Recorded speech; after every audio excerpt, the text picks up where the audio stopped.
It's another fine day at Camp Dynasty. I am Counselor Austin, joined by Counselor Collin. And everything has led up to this moment. Rankings 2.0, the Senior Bowl, Combine. It's all led to Mock 3.0. We've done some mock drafts before. We did one mid-season. We did one really way too early, like actually probably way too early. And we're going to do it again next year. We did one in December, July, I think October. But now we have a lot more information than we've had in any of those other ones. We have a combine behind us. We have a Senior Bowl behind us. We have all of the rankings episodes that you guys showed a ton of love on behind us.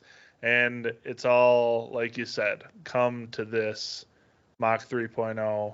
And I'm here to say I'm excited.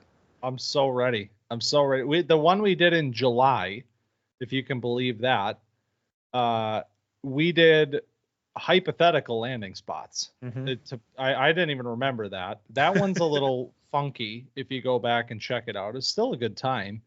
The one that we did in December, I believe, I'm looking at it right now. Doesn't look half bad. I don't know, but there's definitely going to be. Yeah, I mean, hey, but there's going to be some pretty significant changes, I think, from December, even though we did kind of rock it at that point. I'm looking at a few that I'm like, I think that's going to change, and a few names that might make an appearance. So that is all because of all of the knowledge that we have accumulated since that mock draft. Not only, really deep diving the class on tape, but then also the quote unquote draft process, which is unfolding before us with the Senior Bowl and then most recently the Combine. And post Combine is where things start to get really, really real. It's why all of your favorite NFL mock draft people have put out their mocks within the last week, because we come out of Indianapolis with a much clearer idea of kind of what is going on. Not to say that we have a clear idea, because I think this class is a little bit enigmatic and mercurial, but got any other words you can pull out? Those are two good ones. I was going for the trifecta. But alas, let's turn our attention to the Dynasty rookie class 2025, a class that we all know very well, but time to think about it in a little bit of a different manner, stacking the class 1 through 24, because this will also be our first 2-round mock draft of the entire year. So that's another wrinkle that we're bringing into things. We've all heard the first round names. We've all gone through the Ashton Jeantys and the Tetairoa McMillans of the world. We're here to give you something a little more than that. Exactly. I mean, if you've been listening to Camp Dynasty since last summer, you might even be sick of hearing the names in the first round already. But the other thing I need to point out, if you listened last week, I did make a promise that we were going to have a special guest keeping us in check this week, a recurring guest. We try to get him on for one mock a year. That is Kaleb, aka Keel Pro 88 of YouTube film cut up fame. He is not with us, of course, today, but he is here. Of course. Well, because you've been listening for 4 minutes and you haven't heard his voice yet. But we will keep him here in spirit. There is a few notes that we've received from him over the last few weeks that, maybe differ from what we've been talking about. So we'll throw a little bit of that in just to, make it known that other people do have different opinions than we do. And we are not, always correct, but let's try to be correct today. Do my best. So 101, you kicked things off in mock 2.0, which means it is only fair that the reins get passed to me for 3.0.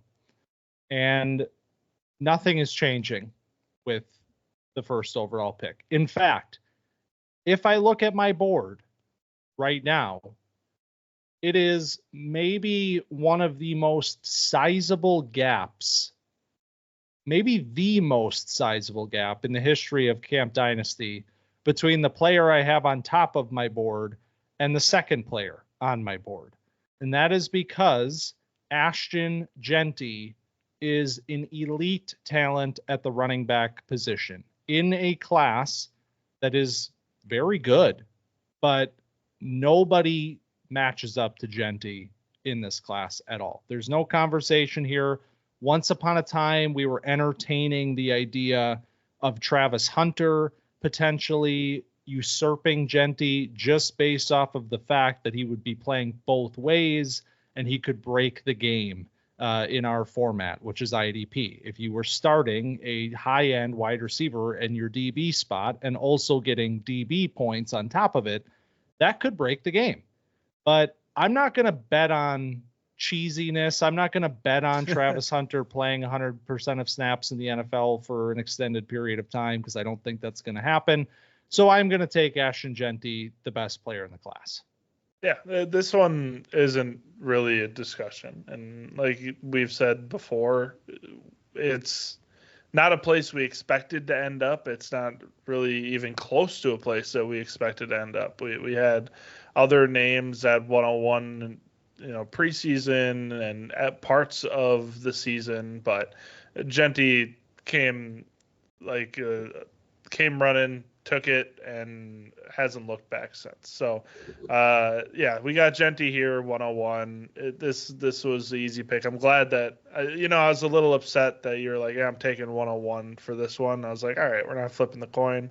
But, it would have been Jeanty either way. So Why does it matter at the end of the day? So, yeah, you said it all. The only thing left is to find out where he's going to land. And honestly, I don't think it matters too much because we talk about those teams in the top 10. Like we said, the Raiders might be a weird spot. Now we're fully into free agency, and Geno Smith is now a Raider, and the Bears have shored up their offensive line with a couple of trades and free agent additions. So wherever he ends up, without that stuff, I would have been fine with. I would have been fine with him there. But now that they've made those additions and like the teams that are there are looking to get better, anywhere he lands, I'm fine with. So let me ask you this, because I made the comment, for me at least, and I think for you, he is far and away the best player, highest graded player. But what does that mean in the context of Dynasty? Meaning, what does it cost to get from 2 to 1 in this class?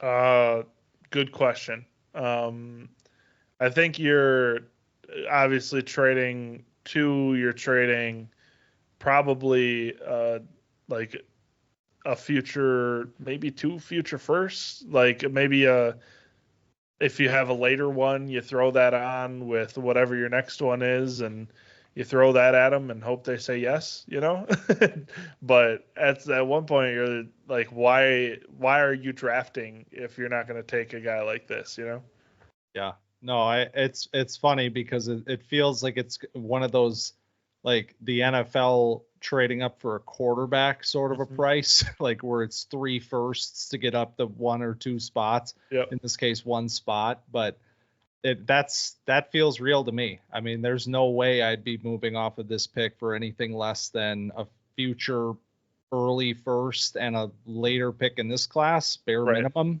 +2, of course. So, yeah. All right.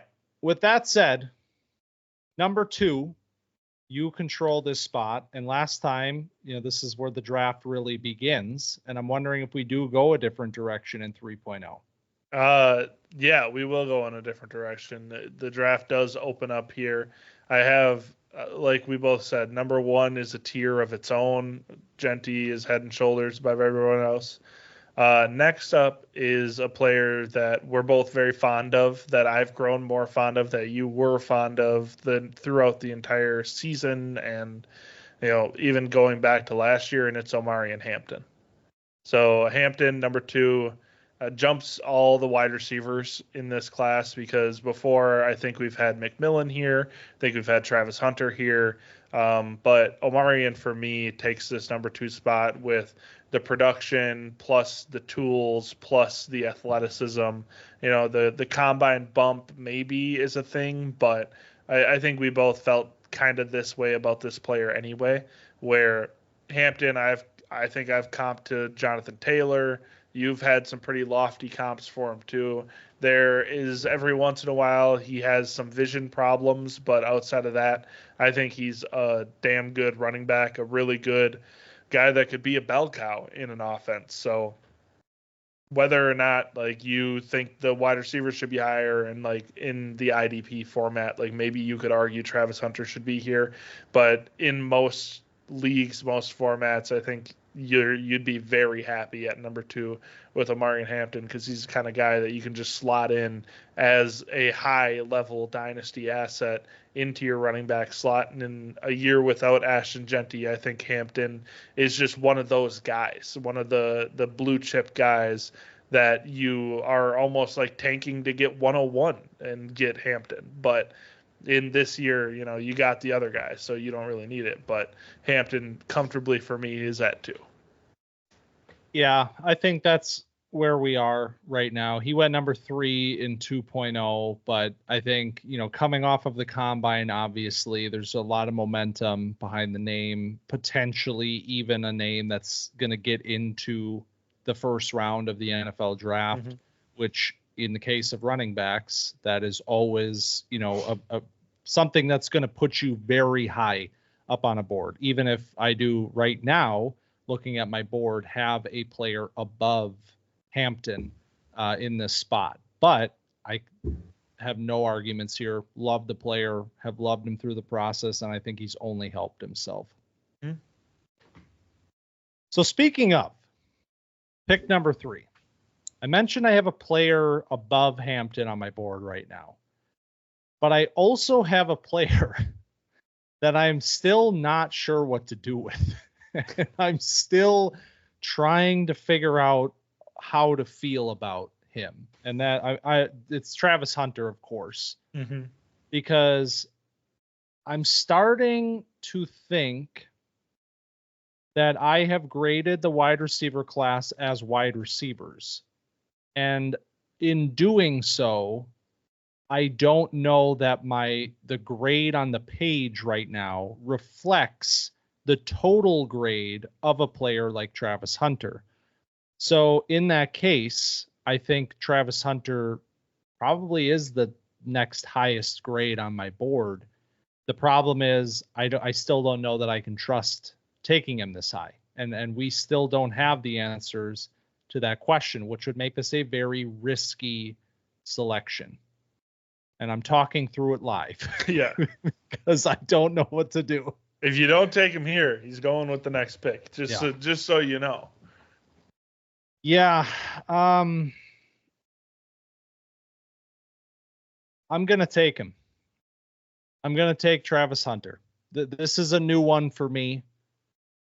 And I just think that we are hurtling toward a point where we've gotten this deep into the process. And the word is that he is still trying to play both ways. Like he in his mind believes he's playing both ways. And there's a lot of buzz actually that I've heard lately suggesting that quite a few NFL teams view him as a wide receiver. Like they view that as his primary position. And if that's the case, if that many teams are seeing this player and saying, we want to maximize the talent that is wide receiver Travis Hunter and let him possibly get involved on defense, I think that's the best case scenario for fantasy, because he gets or should get DB eligibility while playing mostly on offense. And that's going to be the point where leagues are going to have to potentially intervene. I think that's a little soft, maybe. It's very soft. But I wouldn't be surprised if some leagues, if that was the case, stepped in and created a Travis rule. But assuming that we are not soft and that there is no Travis rule here at Camp Dynasty, I'm going to take Travis Hunter at number 3. I like the pick. So I have Travis at 4 on my board. So we're right here. But I have a question for you, because this is what some baseball fantasy apps do with Shohei Ohtani. Okay. Is they separate him as Shohei the pitcher and Shohei the hitter, and you only get his pitching stats for the pitcher. You only get his hitting stats as the hitter. But when you draft him, you get both. So you have to start 2 different Shohei Ohtanis on your team. What do you think about that for Travis Hunter? So you'd have to start him in the wide receiver slot and in the DB slot, so you don't like double count with him. Because then I don't know if he'd be very good as a DB. Right. And that, it seems like a good solution. It kind of solves the problem. It does. And it seems like there's a precedent where I'm kind of thinking that might be how it is handled. And if that is how it is handled, I don't know that this is the direction I go in this spot. Yeah. So I'm going to keep this. No, I think it's fair. Like, we don't know if that's going to happen. We don't know if that's going to happen. But yeah, in that, let it be known that in that instance, I would take a different player. Travis is not my wide receiver 1 in this class. I know he is for some folks. He is not for me. But that's not to say I don't think he is a very, very high-end wide receiver prospect in his own right. A name, and I'm going to just throw this out there. I've been sitting on this take for like a couple of months, it seems like at this point. I'm going to throw it out there. I see a little bit of Justin Jefferson when I watch Travis Hunter. I'm just going to say that. I hate to say that I've heard it before. You have? Yeah. Okay, that makes me feel better. Of the Ringer says he moves like Justin Jefferson. Okay. I was afraid I was going to get chastised for saying that, but it's been putting a hole in my pocket. Listen, he's like one of the most freakish athletes of all time. Like, it's comparing him to Justin Jefferson, who, like, when Justin Jefferson was in college, people weren't even 100% sure on him. He just so happens to be the best receiver in football now. But I feel it. But yeah, Travis Hunter here, it all, like, this is the center of the conversation on Travis Hunter in fantasy, is what is this going to look like? And is it going to be, like, viable to use him as a wide receiver in non-IDP leagues? Is it going to be viable to use him as a DB in IDP leagues? I think the way you get to Travis Hunter this high is if you're in an IDP league, you stick him at DB, and he's playing like 40% of the snaps at wide receiver, so his output is insane. But yeah, there's just so many things up in the air that I'm cool with having him here as a placeholder until, you know, we find out more information about what the hell this is going to look like. So number 4. Tetairoa McMillan. I won't waffle too much about this. McMillan's my wide receiver 1 in the class. He is getting a little less buzz than I would have thought. I kind of wish he would have participated at the combine, because I think he is pretty, like, athletically gifted. He's just not super fast. And I guess people do just look at the 40 numbers. We'll talk about that later with another player, I'm sure. But people just look at the 40 numbers and they're like, oh, he ran a 4.57. Like, ugh, I don't want him anymore. And that's probably like what Tetairoa McMillan would have ran. But then he would have jumped like 41 inches and whatever. But McMillan's just a damn good receiver. I think he's good at, you know, all levels of the field. I think he can play vertically. He can play on the boundary. He can, you know, run a lot of different routes in the book. He's not the most technical route runner, but even when he's covered, he's not that kind of player. So, and then he added a yak factor into this last season that you didn't really see previously. So McMillan, the most complete receiver in this class. I think he's head and shoulders above the rest of this class. The rest of the guys are solid, but I think without him, this would be viewed as a pretty weak wide receiver class, and it already is kind of being dinged as a not so great one. But without him, I think it'd be looked at in a little bit different of a light.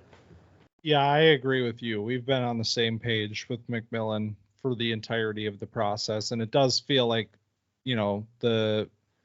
the haters are starting to come out. It's getting a little bit louder, and now you're even hearing the name from NFL mock draft people potentially even falling into the teens of the draft, which I'm not going to sit here and say that that's egregious either. I've heard late first even.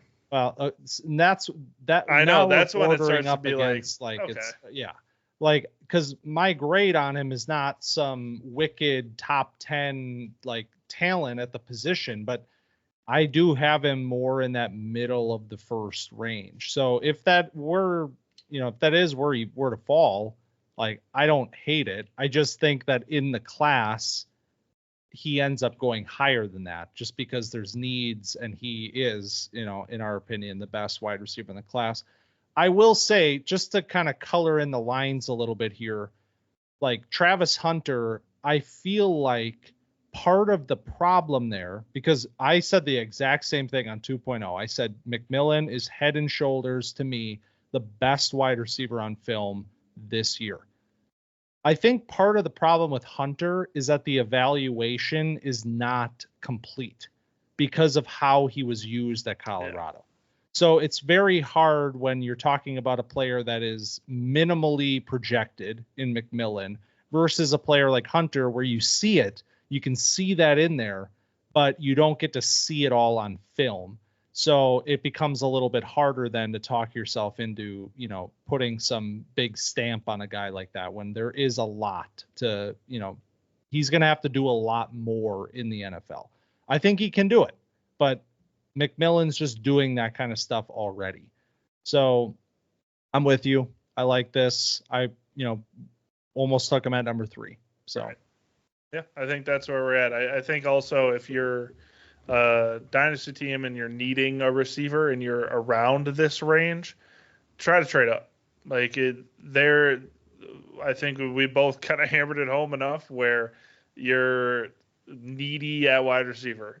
You don't want to settle for the next year guys. If you love somebody and you want to, plant your flag, sure. But if you're kind of, I don't know, I'll just wait to get the next receiver. I don't think that, don't do that. Get up, get Tetairoa, and you can feel confident with your pick, I think, more than the other guys. I'm up at number 5. And this is where my next tier break is. Yeah. I'm looking at my board, and then I'm kind of thinking I might go off road a little bit. All right.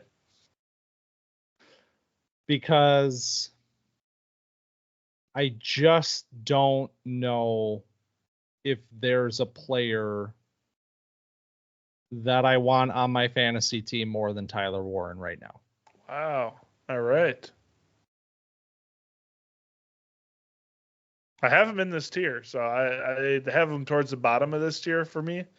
But if you're talking about, and I'll vamp a little bit for you while you make your decision. But if you're talking about a player that you get the best running back off the board, you get the second best running back off the board, and then maybe the top 2 wide receivers go, and you're like, well, now I'm looking at my RB3 or my wide receiver 3. Or you could go get a tight end that is the guy in the class, and maybe you're having flashbacks a little bit last year to Brock Bowers and how high do I want to rank him? Tight ends are weird. And then, having a little bit of FOMO from Brock Bowers, hey, I'm not going to say it's a bad idea. Yeah, it is funny how that goes, right? Because last year everyone was so shell-shocked and afraid to take Bowers where he belonged and ultimately did go. And now it's almost like, do I have a little bit of a recency bias? Because just found out about recency bias, and it's my favorite thing. Also, while I am taking the last several seconds to lock this in, I do want to clear something up about Warren that came up in our comments a few episodes ago.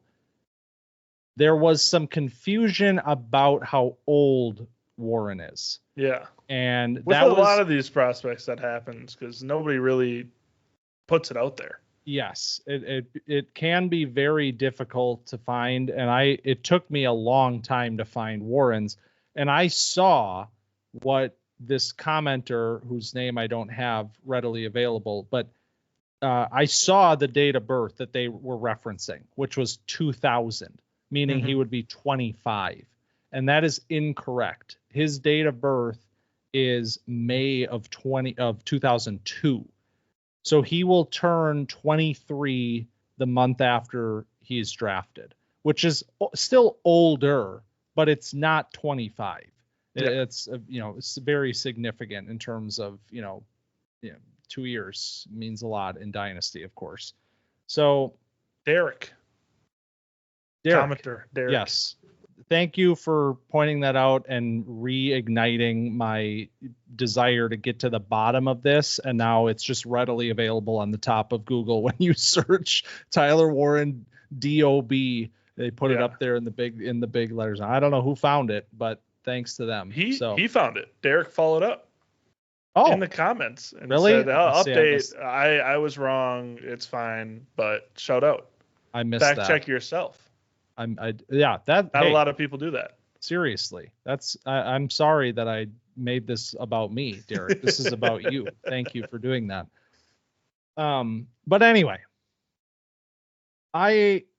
throughout that conversation, I think I talked myself out of it. There we go. That's why you vamp. Because here's the thing.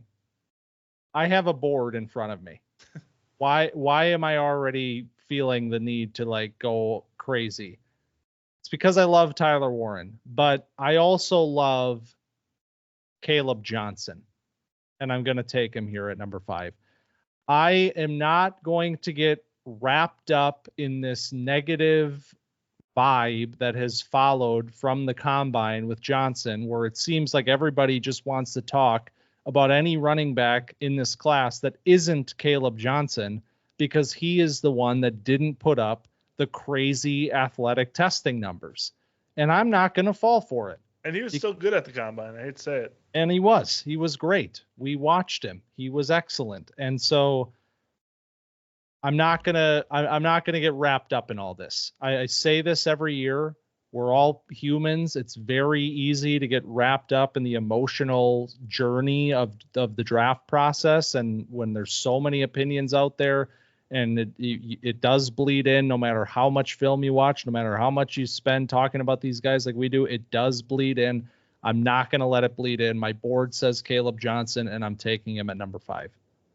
My board also says Kaleb Johnson at number 5. This is a player that is being dropped down boards for other names that performed better than him at the combine. I think that if that's your process, that's flawed. That's just my opinion. I think Kaleb Johnson's tape is excellent. He is one of the most polished running backs in the class when it comes to not only the run game, but also as a pass catcher. That was the one thing that we were keeping an eye out at the combine, because we were like, this is a question that he hasn't necessarily answered at Iowa because he wasn't that involved in the passing game.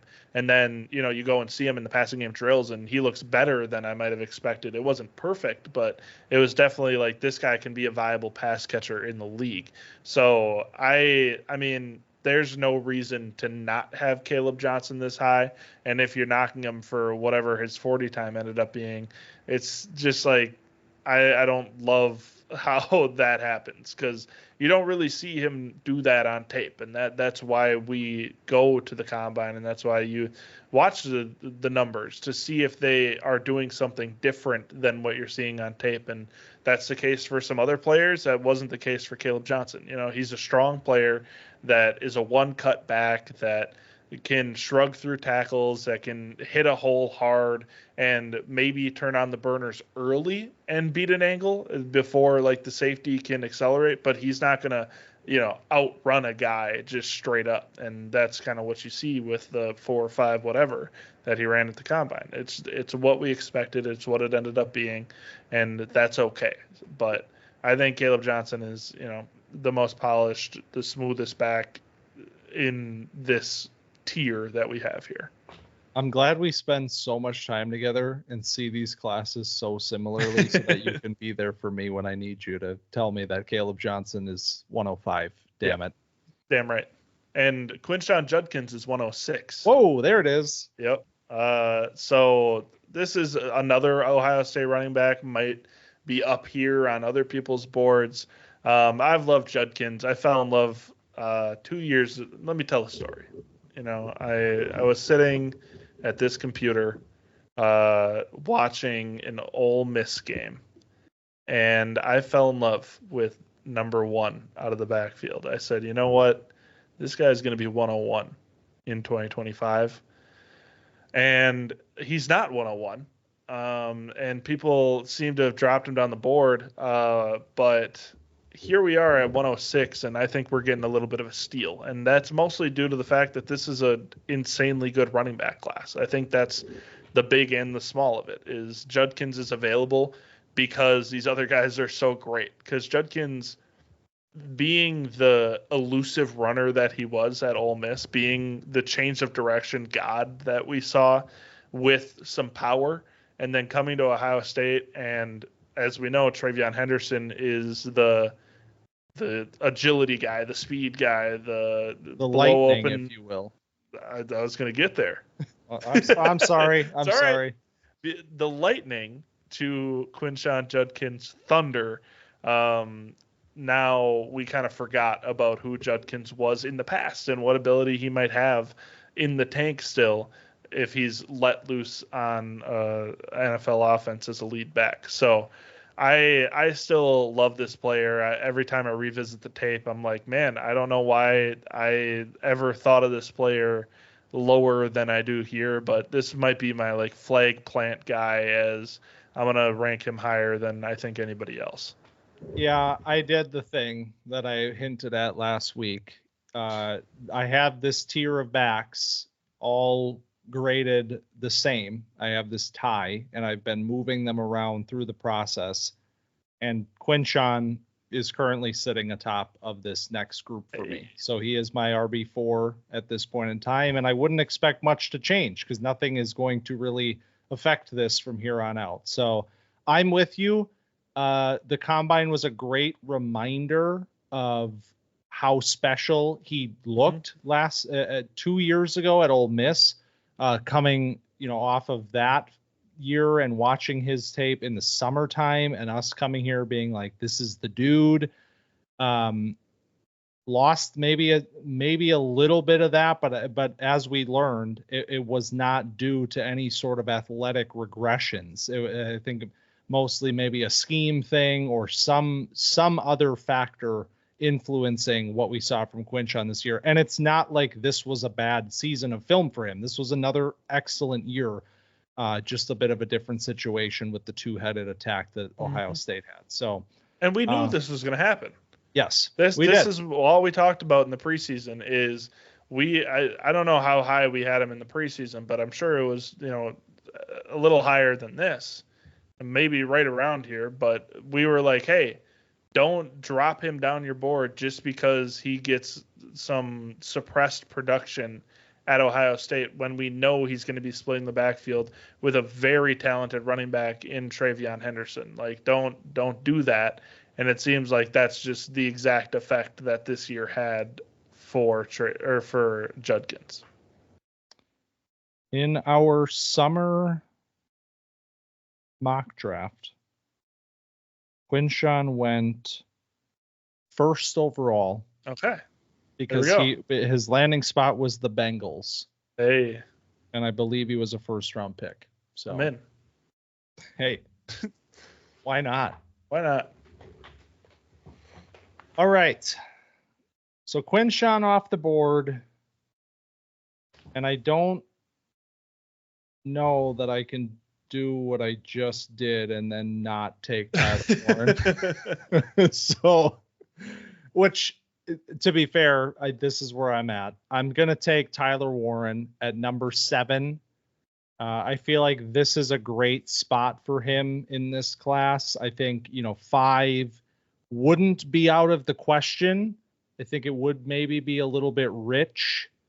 I think 7 is where you start to find real value in Tyler Warren in this class. And that's not to say that there aren't other really, really talented players on the board right now, like other running backs that are on the board, and even another wide receiver that I have graded pretty similarly. I'm going to take Tyler Warren because I really started hammering this philosophy last year, which is take elite players, take elite talents at their positions, and just figure it out from there. Yeah. And, if Tyler Warren, if the grade that I have on him is, suggests that I think he's the second best offensive talent in this entire draft class, I'm taking him at number 7, if that's the case. I like that. I have Tyler Warren 8 on my board, so this is pretty close to where we're at. Again, another guy that I mentioned it when you were thinking about taking him at 5, that is far and away the best player at his position and one of the blue chip guys in this class. And I think everybody that we've named so far is one of those type of players where you can kind of bet the house on this kind of guy and hope it goes well. This is the range you want to trade up into. These are the tiers that you want to live in if you're trying to, quote unquote, win your draft. When you look back at it and you're like, oh man, I got Tyler Warren. That doesn't look half bad. So yeah, you can comp them to whoever you want. You can talk about tight ends and however you feel about that. But Warren is a pretty unique player. He's can be deployed in so many different ways. It would be hard to pass on him at this point in the draft. I'm interested to see what direction you go at number 8, because there is quite a few enticing names on the board right now. Yeah, so we could go running back here. There's a couple guys that I like, but I'm going to, I love Luther Burden, man. I do. I have him 7 on my board, so right in between Judkins and Warren, and we're at pick 8 here in our mock. So Luther Burden did very well at the combine. There were sources I won't name that were like, Burden bad day. I don't know what combine they were watching. I think he did fine. He had a good 40. He looked, I think, like the best wide receiver in the drills. And like I said before, McMillan wasn't there, so maybe that would have been different. But he felt like he was the most polished player there. Obviously didn't have his best season last year with Mizzou, but still was like solid on the tape. And I'll make the excuses for him where his quarterback play was terrible. The play calling was bad. I mean, he'd cycled through multiple different quarterbacks through the season. There were a ton of injuries. And so I just want to see him in a functional offense with a real quarterback and see where it goes. If that means that he has to fall into, early mid-second round for that to happen, because that's where some mocks are putting him, that's fine with me. That is not going to change my opinion on Burden, because I think if he's in somewhere decent that can scheme him some looks, I think he'll be fine, because I don't think he's a straight up winner like McMillan can be. And that's why, there's this discrepancy with this wide receiver class. But I think he can be in time. And I think right now he's such a threat with the ball in his hands that he can you can figure it out from there with a decent offensive coordinator. Yeah, Burden, quote unquote, falling to number 8 in this draft is not a reflection of us not still being in love with the player and the talent here, because I agree with you wholeheartedly. I'm still very much in on Burden. I still see him, I could have made the argument at number 7 That's a tough spot for me between Warren and Burden. I go for Warren because I think he's just generally a more premier talent. Mm-hmm. Whereas I see Luther Burden, and we've talked about this, as more of a high-end number 2. I think he does, like you said, work better as that sort of complementary, like firecracker in an offense where you can have a guy that's, winning on the outside, and you can have Luther Burden moving around and doing a lot of different things in your offense. That's why we've talked about him going to Arizona quite a bit, pairing up with Marv. That's a great little duo there, but I don't know if that's in the cards at this point, pun intended, because because it seems like the name has just started to fall a little bit further and further when you see mock drafts. I don't exactly agree with that. Again, I think you and we said this last week, we've always kind of been in the middle. I think, preseason, the consensus was a little bit too high for us, and right now it's a little bit too low. I still think he fits really well in that, 20s range, starting there with Denver, which we perfect matched for him. So maybe that's right. I like the power move of going pun intended instead of the no pun intended. Usually. Just like, I meant it. You heard me. I said what I said. All right. So 109. I think I'm still in a tier for myself. I don't have this tiered out. This is my next tier break. You do have a tier break here. I think I'm still in the same tier. I think I have 3 players yet in this tier. I think this first round is so wide open, in my opinion. I think there's so many different ways you could go. I think every manager's board is going to look very different, and maybe the NFL draft helps to clear that up, as it typically does. But I think you're still going to have guys that are like, I'm a Burden guy, or I'm a Judkins guy. And I think that extends all the way down here, even still now in this tier. And for me,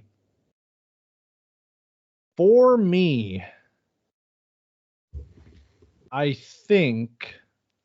take somebody. You just got to take somebody. So there's 3 names, like I mentioned. You're still waffling. You could say another thing. You could be like, and they're all so close, and I don't know how I feel. And Fine. Have it your way. I'm taking TreVeyon Henderson. Okay, that's the right pick. We'll get to why that was really hard for me in a second. But TreVeyon is, I think he's in this tier because I've said I think Judkins and Henderson are on the same tier. So I think Henderson showed you a lot of what you loved about him at the combine in terms of the athleticism. Nothing was a surprise there. A player that has a lot of momentum when you think about coming out of this season and the college football playoff. A lot of people kind of jumping on the TreVeyon train at the end of the year, being like, man, there's not a lot of players that have this kind of juice at the running back position. So I have to go Henderson here. Yeah, I think Henderson's a good pick. He's not who I have in this next spot, but that's a me problem, not a public problem. TreVeyon would be my next up guy, where he's a player that, like you said, has spent this entire end of season and then off season climbing the ranks. We talked about with some of the guys that played in the national championship last year, the kind of boost that you get from performing on the big stage. This happens with, NCAA players in the bracket when you go into March Madness and you have one of those runs. You might get a little boost. I'm looking at you, Nick Stauskas, Jimmer Fredette, So some of them rightfully so, though, like TreVeyon Henderson, who goes out and dominates and fuels this offense with, the plethora of weapons that Ohio State has. We talked about one already, and we'll talk about another one in 2027. Stay tuned. But yeah, TreVeyon here, great pick. Feel good about you getting like a premier running back asset this late. So number 10. Number 10. This is interesting because Should I take a guy too high? I have no idea what you're going to do right now. I think you know what I want to do, and I don't think I should do it. But why not? Who cares? Exactly. It's my board, not your board, buddy. All right. So Devin Neal here at number 10 for me. He's number 9 on my board, my RB5. And it's crazy that we're at pick 10 and we've gone through 6 running backs already. But that's the class that we're in. That's why people have been hoarding these picks in 2025 for this running back class, and it's delivering. So Devin Neal out of Kansas, I'm probably higher on than most people are. I think this is just a smooth athlete that has added to his game every year that he's been at Kansas. He's my RB1 in 2024 before he committed to go back to Kansas to break every record, and then, falls down the list a little bit. But like I said with Judkins, that's mostly due to the quality of the class, not really the quality of the player. Smooth athlete, has a little bit of juice. Seems like he lost a little bit of juice between his junior and senior year when it comes to the wiggle. But what he lost in that, he made up for in like a pure running ability where he kind of evolved in the between the tackles game. So while he doesn't have the long speed, it's a similar conversation with Kaleb Johnson, just like very diet version of that, where he's just a really good player that looks like he can catch passes and could have a featured role on an NFL team. Yeah, Neal is, he's absolutely, worthy of being in this sort of conversation. He's not the next running back on my board, but I can definitely understand why. And, of course, after talking to you for the last 2 years, I understand this, but aside from that, I understand why his name is in this conversation, because he really is. I like that. He is the sort of diet Kaleb Johnson in this class. He is very similar in terms of how they win and the ways that they, stand out even without high-end athletic traits. Yep. All right. I'm going to do something that I think is okay. Because I've been good. Hot take coming, guys. Watch out. If you're wondering, why does this guy constantly not have a clue what he's doing? He should have a big board in front of him. I do. The problem is I have so many tied grades in this range, and I'm trying to decipher what that means in real time. And I keep referencing this tier of running backs that I have, which is 3 players, and 2 of them are gone, but I'm not going to take the third one, because I just cannot allow Colston Loveland to fall another pick. And I'm going to take him at 111. Colston Loveland is not that far away from Tyler Warren, in my opinion. It's a very close evaluation. In fact, I said a couple weeks ago, I believe, my top 3 offensive players, grade-wise, pure grade, Jeanty, Warren, Loveland. That's how I see the class. So I can't let, if I'm going to take Warren at 7, I can't let Loveland fall any further than this. That's totally fair. I have Loveland at 15 on my board, so he's a little lower, but I think I've always been a little lower on Loveland than you have, and I respect getting a guy kind of like I just did with Devin Neal, where you're like, man, I just really want to go after this player, and that's how you feel on draft day, and that's how you feel when the picks start falling in.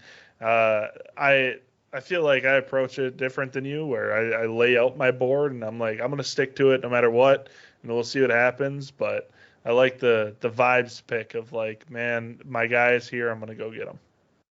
I just think Loveland is going to be a very, very high pick in the NFL draft. And I think this is also me sort of baking some of that in a little bit. Like if I see Loveland go 15 and this next player on my board goes a full round or 2 later than that, I think 2. Maybe we'll talk about it. Yeah, but I think that's a pretty easy tie to break at that point. So I'm baking a little bit of that in on the spot. Well, we're an IDP program, Oh, and I have the next pick. you sure are. And I do have somebody higher on my board, one spot higher, but we're at pick 12, right? You're doing it. You're doing the where thing. are we at Yes, pick 12? we're at pick 12. I can't let them get out of the first round. It would be malpractice. I didn't expect That's what Loveland. I'm saying. I didn't expect Loveland to jump in here. I thought we would have been fine, but I'm taking Abdul Carter here. Carter is going to go, top 5 in the NFL draft. This is a player that we've been tracking through the entire season. And if you're an IDP guy, you know this name. And if you're an NFL guy, you know this name. If you're just in the fantasy realm, maybe you're not familiar, and that's all right. Abdul Carter is a converted linebacker to D end, and you stick him at D end, and it's like, holy shit, why have we not been playing this guy at D end the whole time? Like, this is unbelievable.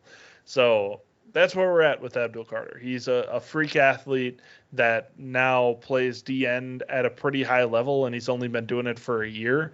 And if you just, put him with a decent staff, he could be like an all-pro in no time. So get this guy on your teams if you're needy on the defensive side of the ball. Maybe if not, and it's just BPA, go get Abdul Carter and see what happens, because it could be great. Yeah, he is 13th on my board, so we see this very similarly. I think, it's a little bit different because 2 years ago with Will Anderson, it was from the summer to the draft. Like, Will Anderson deserves to be a first-round Dynasty rookie pick. Yep. Carter had to get there because he had to put this season of film out because it didn't exist before this year. And obviously we talked about it, but it goes without saying at this point, he did the damn thing this year. He put that level of film out in just 1 year of playing this position, enough to, like you said, get him drafted in the top 5, top 3 of the NFL draft. And in this case, absolutely no reason for him to fall, much further than, 13th in a Dynasty rookie draft. Speaking of 13th. Speaking of, welcome to the second round. For the first time for 2025, we are drafting the second round. And I'm finally going to do it. All of my waffling, it has led up to this moment. I'm taking Cam Skattebo at 13. Okay. It's not where I thought the waffling was going to lead to. But I respect it. This is what I'm saying, man. We're all over the place. Yeah. And that's the kind of class that it is. But Skattebo is a player that I love. I love the film. I do. And I think he is being discounted, and probably discounted by, well, maybe this isn't true, because I feel like there are a lot of people that get an impression of players based on what they watched in college. And I think you had a lot of Skattebo highlight, a lot of, the Arizona State run that happened. I think this player garnered a wide fan base, which might be, you might have people like me saying, like, yeah, he's obviously one of the best running backs in the class, but the national media is not there. And so anybody that's just following the draft process and looking at the mocks and looking at the rankings, they might be sitting here like, what? Skattebo this high? That's insane. That's okay. We're going to find out exactly where he ends up on NFL draft weekend. But I'm telling you, from my point of view, the tape is excellent. It is really, really, really high-end running back film. And we didn't get a full test, session from him at the combine, but what he did do was prove that short area acceleration and burst that he shows on film is in fact matched by how he jumped at the combine. So he confirmed the strength of his game with athletic testing numbers. So I'm comfortable here pounding the table, putting him at 13. Yeah, Skattebo I have as my RB7, so he's my next RB on the board. I have him at 20, so he's a little bit further down my board, but I don't think that there's a huge difference in these like evaluations where I think he's a solid running back that is a great tackle breaker. He's a strong runner with good contact balance. I think all of that is true. I think he lacks the juice that we so often talk about, where it's like you want to see a guy that can get up and go in a hurry, and I just don't think Skattebo has that in bunches. And we've talked about with other players. You don't necessarily need that to love a guy and to plant your flag in a player. So there's definitely, I think, two camps of Skattebo people. It's either you're all in or all out. And I mean, I don't know if I'm all out, but I don't know if I'm all in either. You're gonna sit on that fence for as long as you can. I'm on the fence. It's not very stable. I'm gonna fall one way or the other, and I don't know if it's toward you.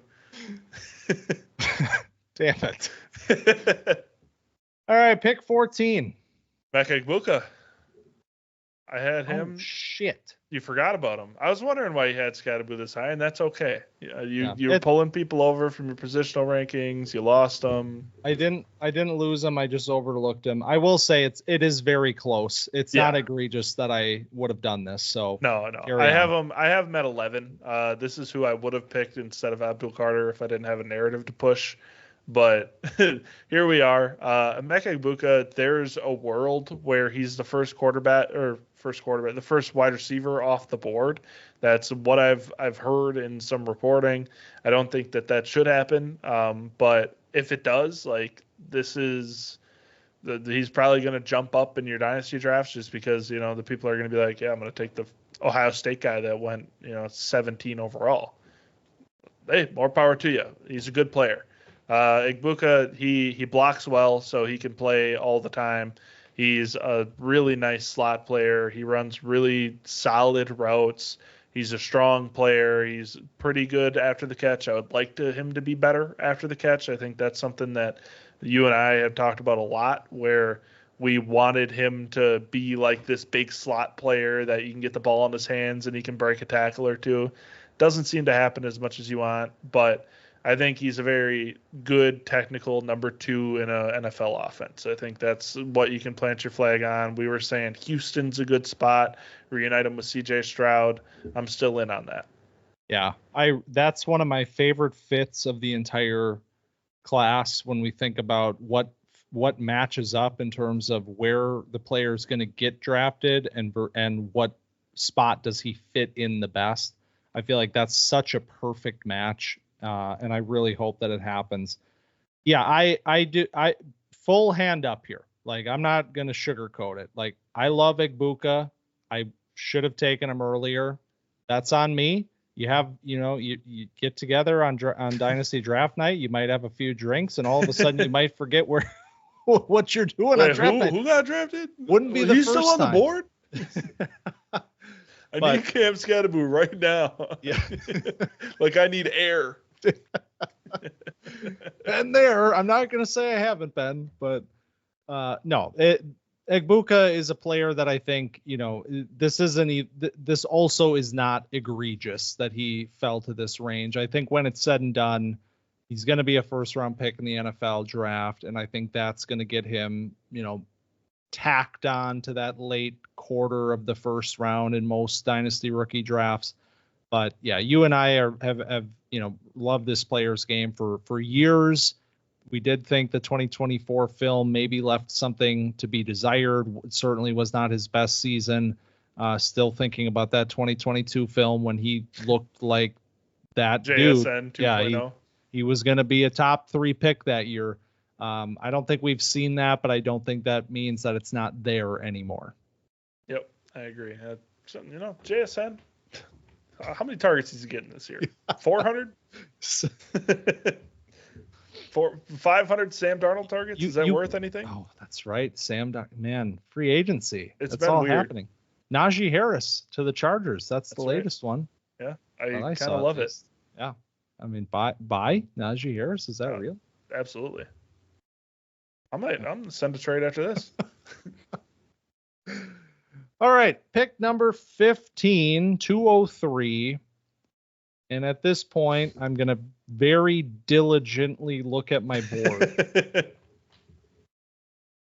And, oh, man, I'm going to piss some people off. That's what I'm about to do.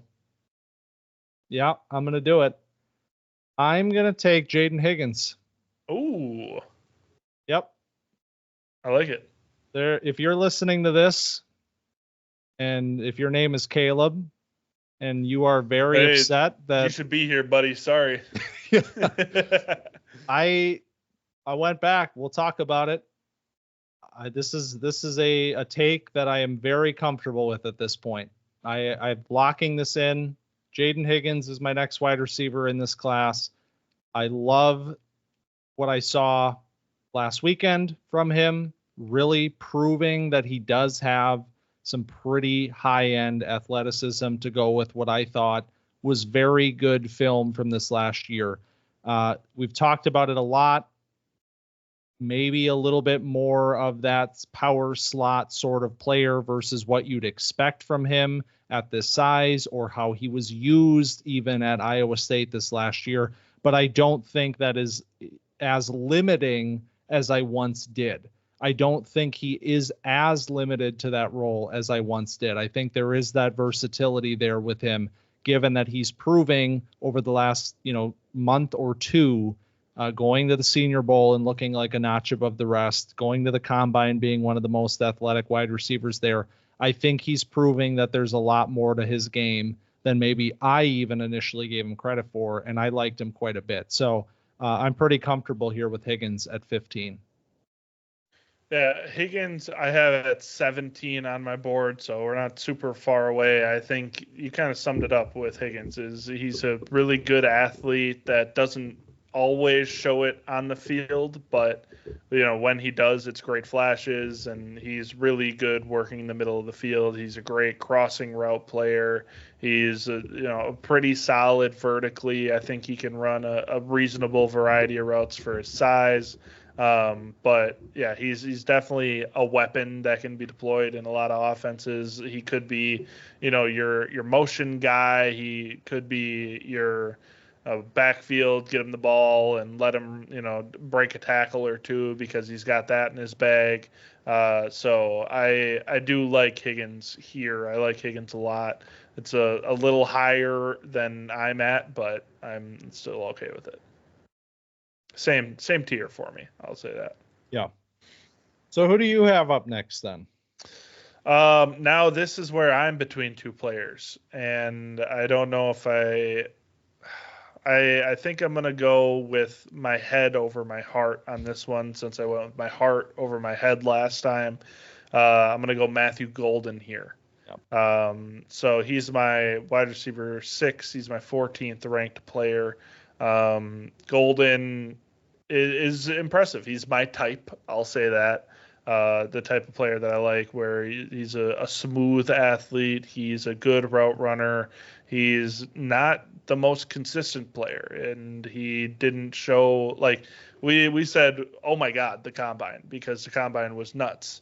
We got to go back and revisit the tape, and you go back and it's like, all right, this is pretty much the same as what I was looking at before. And I feel pretty similarly with him as I did before, which is like, this is a fun player that could be pretty good, but it definitely needs some work. Like he's not a finished product going in. He's not, he's about maybe where Xavier Worthy was when he was going into the league, where it's like this really fast player that you can deploy in a variety of ways, but I don't really know exactly what your role. Maybe it's more like A.D. Mitchell. I'll compare him to both Texas wide receivers, but where it's a guy with really great speed, that's a great athlete, that's a good route runner, that's a little inconsistent. I think Matthew Golden's just maybe a buttoned up A.D. Mitchell, where he kind of has his shit together a little more. So I do like the player, but I don't know if if the Combine changed my outlook on him at all. Yep. I feel the exact same way. I did what I said I was going to do last week, which is go back and watch Matthew Golden, look for something, make sure that I wasn't overlooking or undervaluing parts of his game that specifically the speed, of course, because that was the thing that stole the show last week. I agree. Nothing changed for me. I watched more games. I rewatched games. Like nothing changed for me. And because we haven't talked about this player, we didn't talk about him on wide receiver 2.0. I feel like we spend a little bit of time kind of unpacking things, and you just did a little bit about, how you feel about him. I think he really is a player that struggles with the physicality of the game. I think, and that is always something that worries me with these guys, is when you see players that are getting tossed around a little bit, that aren't always fighting through physical coverage. I mean, there's reps against Michigan. I believe it was Will Johnson that was kind of giving him the business a little bit a few times, throwing hands at him.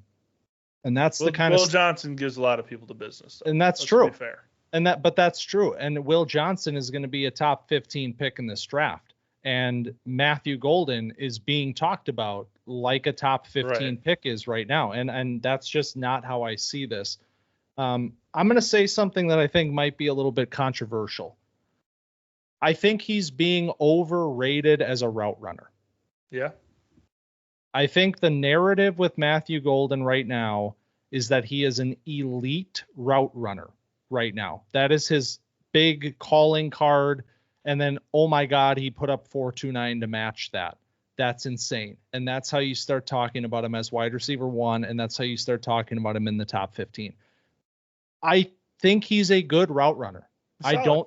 I don't think he's a great route runner by any stretch right now. He shows you that he has the athleticism to run good routes, specifically like over the middle stuff. I think the dig route is a strong part of his game, but I think there's a lot of routes that aren't on film from him because this Texas offense just generally doesn't make these guys do a ton. And I think he struggles versus zone coverage way more than I'm comfortable with. So I think there's a lot to this player that is being a little bit lost in the hype right now. And so, you and I we're on the same page. We're watching the same games. We're watching the same player, and we're coming away with the same eval. That makes me feel pretty comfortable having him where we do. And this is right about where I'd have him as well. All righty. There you go. Matthew Golden truthers. I'm sorry, but hey, it is what you know what? It is what it is. I'm sorry. If Kaleb was here, Golden would have went top 5. But he's not. So let's move on to pick 17. 205, pick 17. And I am going to take Tre Harris. Okay, thank you. Yep. Needed that. We're not done. This is another player that I feel like is maybe starting to get a little bit buried as some other players are getting more and more hype. I still really like Tre Harris a lot. And I am not going to let this lack of buzz or the 4.54 or whatever people want to complain about. I'm not going to let that bleed in because I thought, he was a good player in 2023 coming into the season. We both thought he was, potentially a top 5, or I think I had him at number 6 coming into the year. I think he had an excellent year. If he hadn't gotten hurt, he might have had a truly special sort of season. And so at that point, I have him very much in this tier with Higgins and Golden right now. So I'm still taking him here. Yeah, so Tre Harris is actually at 13 for me. He was my heart versus my head with Matthew Golden. He's my wide receiver 5. So I'm still pretty high on Tre Harris. And I think, if you've been listening to this, you know that. But yeah, I mean, this is another player where we expected him to be around like the 4 or 5 mark in the 40. And, He's a solid deep threat that doesn't get a lot of deep separation. That's another thing that we talked about a lot with him, where he's a good deep threat because he separates vertically, because he is such a good contested catch player, because he's, such a solid, ball winner. So he is still firmly, like, I feel good about Tre Harris. I feel good about what he can do outside of just the vertical stuff. I feel like we talked about him in a variety of different ways where he can add more outside of being an X receiver, because we don't think that he's an X receiver, I don't think. But I think there's a lot of different things that he can still do in terms of the different types of breaking routes, where he maybe not the polished route runner, but he's a solid, runner across the field on different crossing routes. He can run a dig route, he can run a comeback, and then he can win in jump ball red zone scenarios. So I think he's a versatile and valuable piece to add to an offense that needs, a red zone threat, or a guy that you can, to throw one up to every once in a while, but use them in a different way all the other times. Something like, I wish they would have used Keon Coleman like in Buffalo. I feel like Tre Harris is a similar brand of player, where maybe going to get misused as a pure X receiver, but deserves a little better. Yeah, I still think put him in the slot, make him Rashee Rice. That's what he's going to do best. So I like it. All right, pick number 18. I don't know 206. Yeah, 206. That's 18. Okay. Doing great. I'm not keeping track, so I'm glad you are. You're up. Right. I got distracted talking about Tre Harris. Harold Fannin is next, and I have him as my 16th overall player. He's my tight end 3, behind Tyler Warren, Colston Loveland, who we've both talked about already. Harold Fannin, boy, what a journey we've come on with Fannin. And, we posted a TikTok about Tyler Warren earlier this season. People are like, who the hell is this guy? Harold Fannin, tight end 1.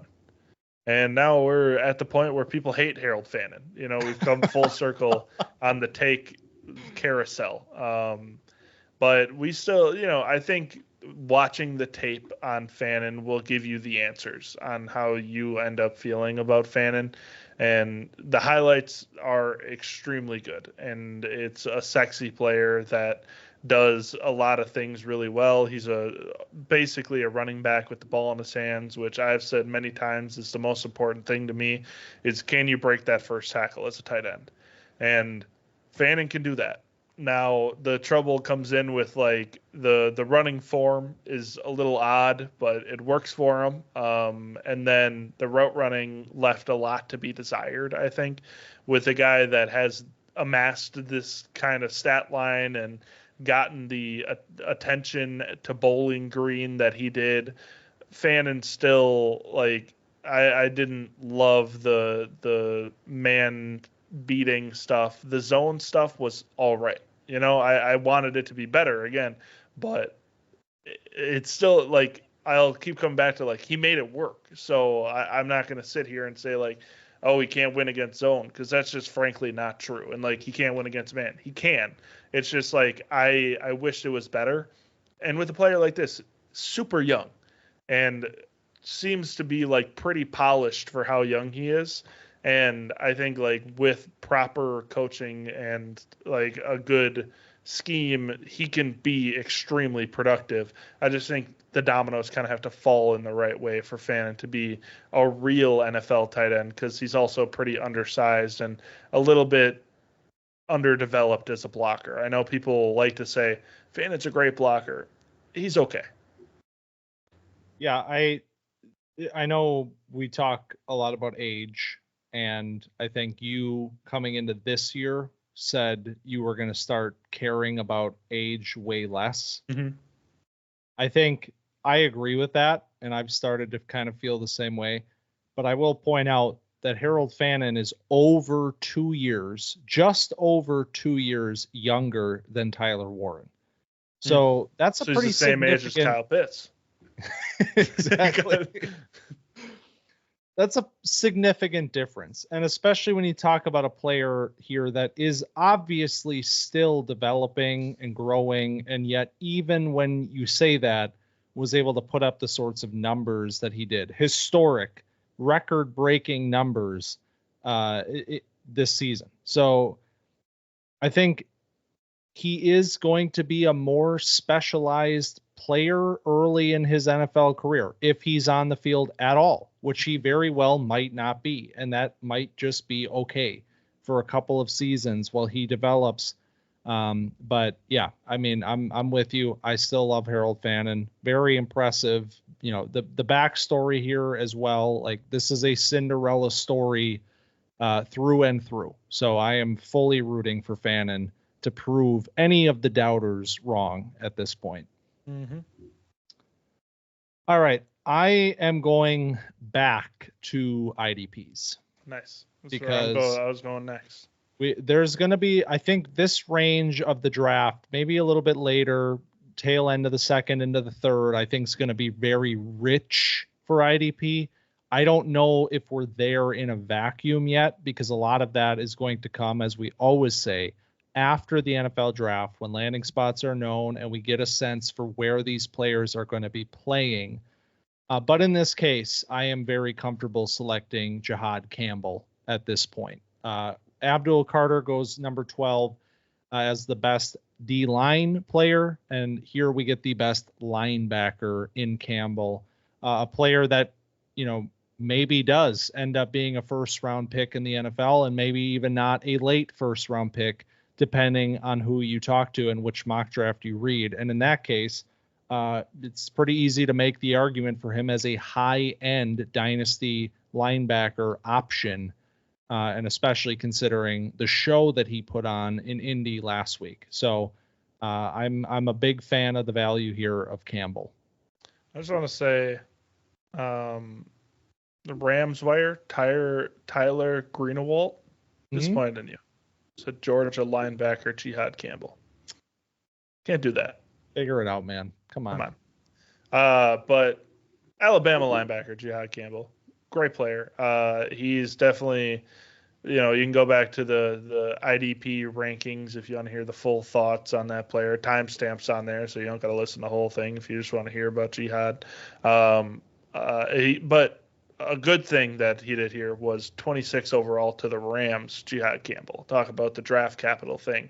We both think that he worked on the line and off ball for Alabama, and that's why he's like an interesting prospect. He's kind of a hybrid player, but not the Abdul Carter kind of hybrid player where he's a freak on the line of scrimmage and like pretty good off the line of scrimmage.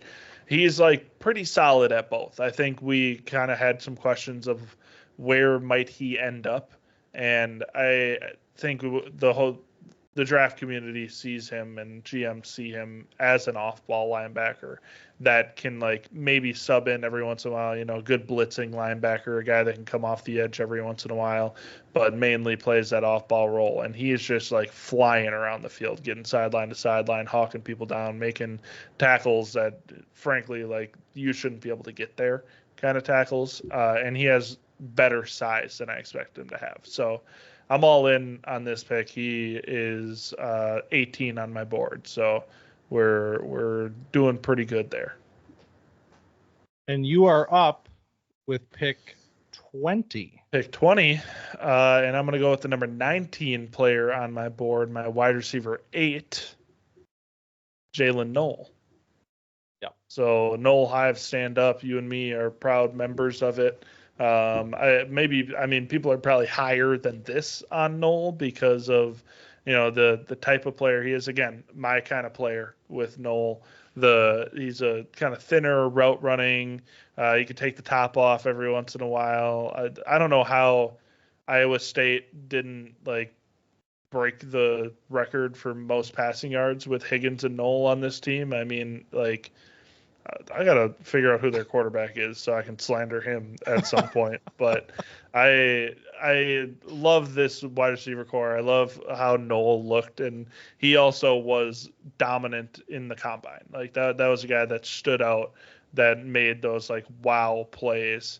So I'm all in. I'm all in with Noel. Yeah, Noel is 19 on my board, and I think he could be higher than that, depending on how these wide receivers end up shaking out in the draft, just because they're all so close in this range. And I do love Noel a lot. He is a very fun player. One of those, like, not sure how to feel about him for fantasy quite yet. I'd love to see the spot with a player like this to kind of understand what they're going to ask him to do, because he is more of that field stretching deep threat that's playing in the slot. Who comps him to Tyler Lockett first? I've already seen it happen. Yeah, that figures. And I think you're going to see it happen about 400 more times. But in this case, it's like, the holy, not super wrong.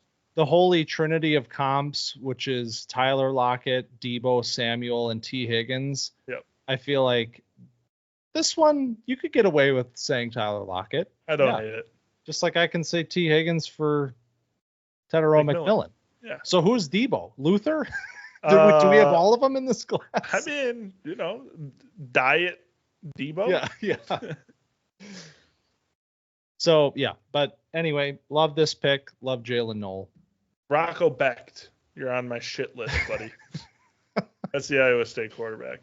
Yeah, I remember some of the moments watching the two receivers being like, what are we doing, man? Watch him be like the first overall pick next year now. I'll be slandering him then too. All right, so pick 21. You're up. I'm up, and I'm trying to find where I am on my board. And I'm going to take Mason Taylor. The tight end run, the second tier of tight ends continues here. We started with Fannin.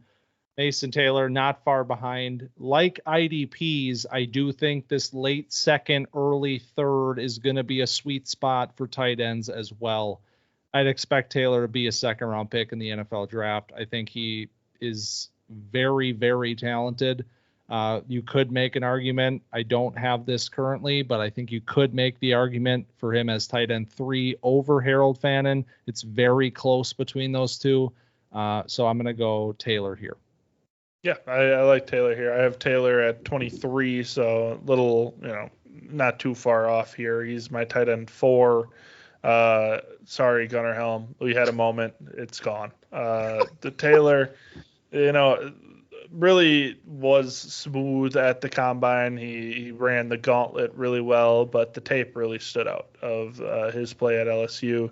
Talked about him in depth also on that tight end rankings episode where he, ran the seam really well. He's the leading tight end receiver in LSU history. Like there's a lot of things that Mason Taylor isn't, kind of under the radar a little bit. I think him and Ferguson out of Oregon both were players that I don't think I gave enough respect to in the process, and now show up a little bit in the second round.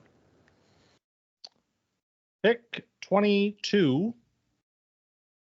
Yeah, here we are. Here I have a couple names, and I don't know if I love them. So I'm gonna take Cam Ward. Yep, I knew it. Yep. I have, some position players here where I, don't love the players, and when you can get QB1 this late, he's kind of just got to take the shot and do it. So Cam Ward has moved up to my QB1 spot, though there's not a huge gap between him and Shedeur Sanders for me. If you're wondering where, like, some people have dropped Shedeur all the way down their rankings, I think that has a little bit more to do with his off-field stuff than his on-field stuff, because I think the tape's not too different. But Cam Ward is the tape is very different, but they're similar in different ways. Ward is a big game hunter. He's got a big arm. He buys time in the pocket. He's smooth and confident, and sometimes that gets him in trouble. The big arm and the confidence can lead to some questionable decisions, and the movement in the pocket can lead to some, big losses taken. But on top, like outside of all that, if we can hone in with Cam Ward, the good is really good. So got him up here at 22. Yeah, this is the spot. I might have taken him next. I might have talked myself into it. And if you had taken the player ahead of him on my board, then I certainly would have, because he is my 23rd player right now. So I think, it is a little bit weird, especially if he goes first overall, to get a quarterback this late in a draft. But like, this is where he should go. I mean, this is not a, projectable fantasy nuclear weapon or anything. He's not giving you that rushing upside. He's not giving you this evaluation to suggest he can be one of the top 5 quarterbacks in the NFL. I think this is the spot to roll the dice on Cam Ward and hope for the best. That's exactly, to roll the dice when you're this late in the second. And I mean, if you can get a guy that can start for you, you feel good. If you can get an asset to trade away, that's even better. So at 23, then I will take the number 22 player on my board, which is, you guessed it, Elijah Arroyo. I love this range for tight ends, man. I love this whole tier with Fannin, Taylor, and Arroyo. I think Arroyo is a little bit more towards, like, I think Mason Taylor is certainly the most pro ready of these three. Arroyo is going to fall more towards that, Project D. He's going to maybe need a year to get acclimated to the speed of the game. But one thing that the game will need to get acclimated to him is how to cover a player that's this big and can move this fast. Was that how little sense did I just make when I said that? It made enough sense, I think. I think I'm tracking. I really spun myself a web there. He's really big and fast, and NFL linebackers are going to have a difficult time with that. That's what I'm trying to say here. I think you said that. I think we're good. I think you just said it twice now. Yeah. Well, I'm reiterating because it's that impressive, but he will need to develop as a blocker. I think the route running is maybe a little bit better than I initially saw on film, but that's also just based off of seeing him at the Senior Bowl, which is not, I don't want to replace my entire eval from a week of practice at the Senior Bowl, but I do think he showed some route running chops there that maybe I didn't know that he had based on how Miami was using him this year. So I do think he's a year away sort of tight end, but it's worth the wait.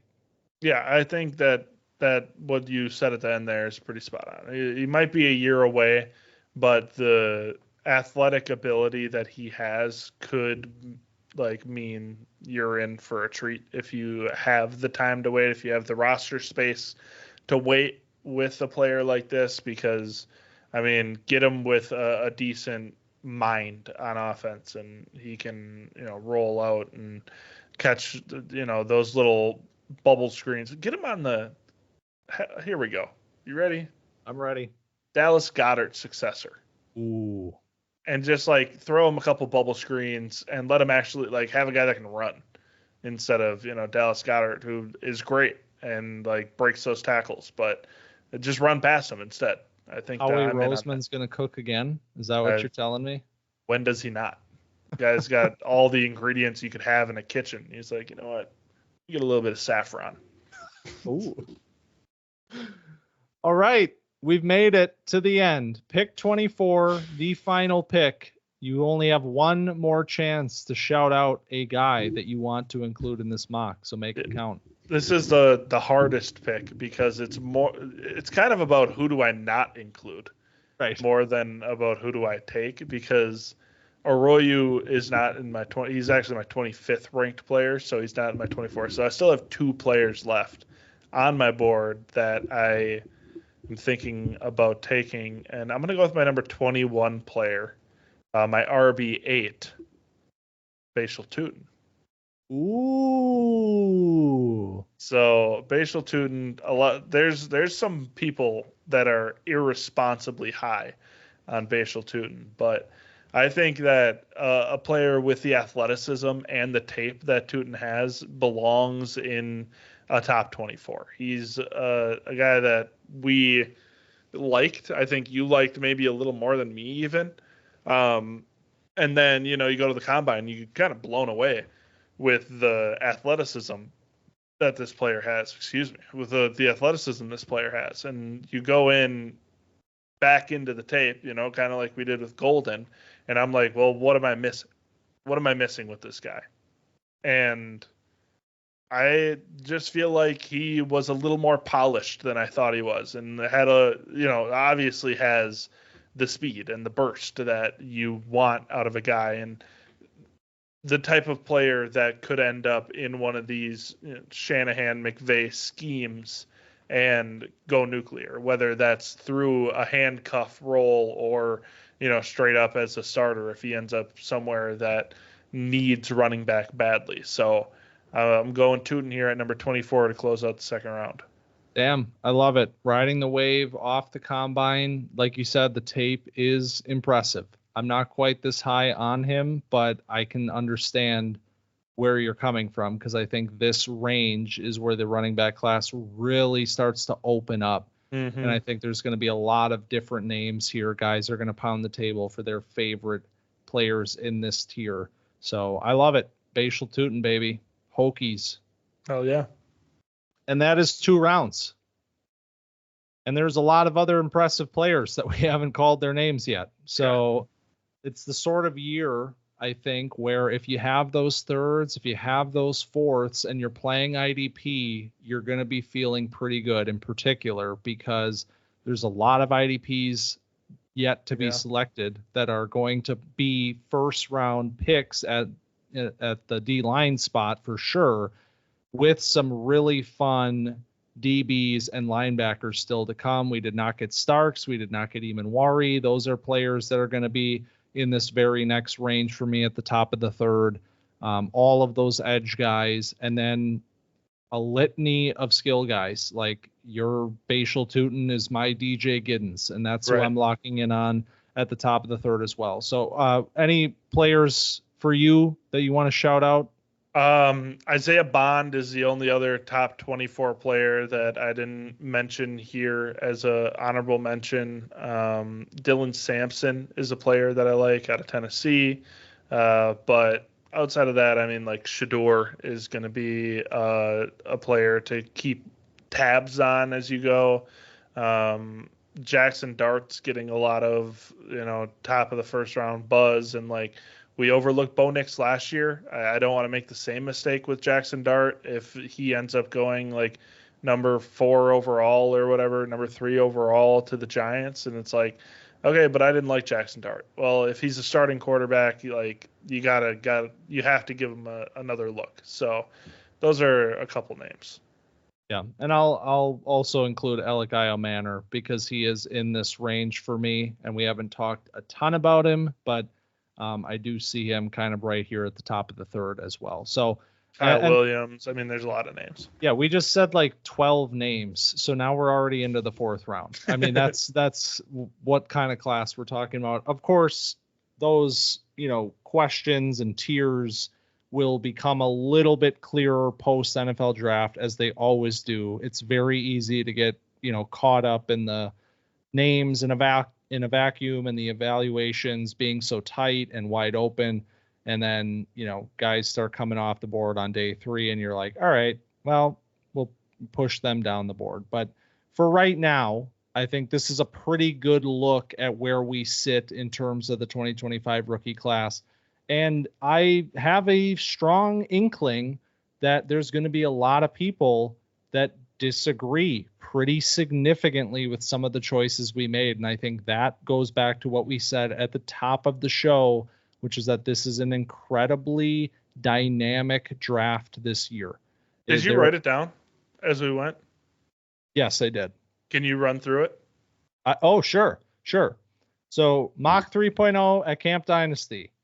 101, Ashton Jeanty. 102, Omarion Hampton. 103, Travis Hunter. 4, Tetairoa McMillan. 5, Kaleb Johnson. 6, Quinshon Judkins. 7, Tyler Warren. 8, Luther Burden. 9, TreVeyon Henderson. 10, Devin Neal. 11, Colston Loveland. 12, Abdul Carter, 13, Cam Skattebo, 14, Emeka Egbuka, 15, Jayden Higgins, 16, Matthew Golden, 17, Tre Harris, 18, Harold Fannin, 19, Jihaad Campbell, 20, Jaylin Noel, 21, Mason Taylor, 22, Cam Ward, 23, Elijah Arroyo, and 24, Bhayshul Tuten. There we go. So there it is. 24 for 24. That's how we roll. Everybody's totally in agreement. Oh, man, we were right. Matthew Golden going 16 will not incite any sort of riots amongst Dynasty folks whatsoever. But the new March 11th will be known. Storming the podcast studio. Well, that was a lot of fun.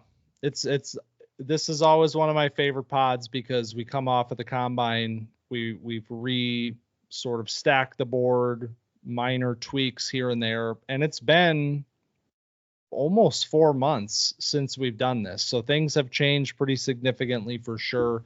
And we'll continue to talk about all of that over the next few months as we lead up to the NFL draft.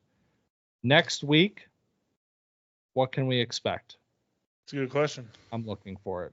I like that. Ooh. Okay. So if you listen to the mock draft and you are playing Superflex, and you're wondering why Cam Ward didn't go in the top 5, right? You're going to find out next week when we do Superflex rankings. Should become a tradition here at Camp Dynasty. We do give the Superflex crowd one episode a year. Hey, a lot of fantasy these days plays Superflex. We kind of pay homage to the tradition, the traditional fantasy football, and then add in the IDP factor of it. But like, if you play old school 1 quarterback leagues, like you feel pretty at home at Camp Dynasty. That's the energy we want to foster. But every once in a while, people are out there asking for the Superflex rankings. We're not going to turn them down. It's just not going to be the mainstay. Right, exactly. And I think we're in for an interesting discussion next week as it relates to the quarterbacks and getting them integrated into this board for Superflex purposes. So until that point, if you enjoyed Camp Dynasty's Mock 3.0, be sure to find us on Twitter at Camp_Dynasty. I feel like Twitter is just in flames right now. It wasn't working the other day. Today? It was down today. Oh, it was today. Yeah. All the days. Free agency started, and I was like, where's my, Tempted to make the Camp Dynasty blue sky. Is that a thing yet? Have we migrated? I tried, and you got to get a lot of try. Everybody's got to go, or else it's not worth it. I know. Well, follow us over there. Stay up to date. But more importantly, I think head over to YouTube, or if you're on YouTube already, make sure you hit subscribe and like before you leave the video, because we really, really appreciate that if you enjoyed. And comment. Let us know what you thought. Let us know which picks you hated. We're here for it. I as a part of Dynasty media, I guess, independent Dynasty media, I have signed up for a life of being ridiculed and criticized online. So please do that. And if you're on the pod feed, like, follow, rate, review, and all of those podcasty things as well. Just know that if you talk shit about my takes, it will hurt my feelings. So if that's your goal, that you go do that in the comments. You want that on your conscience? Thanks for stopping by Camp Dynasty this week, and we'll see you next week.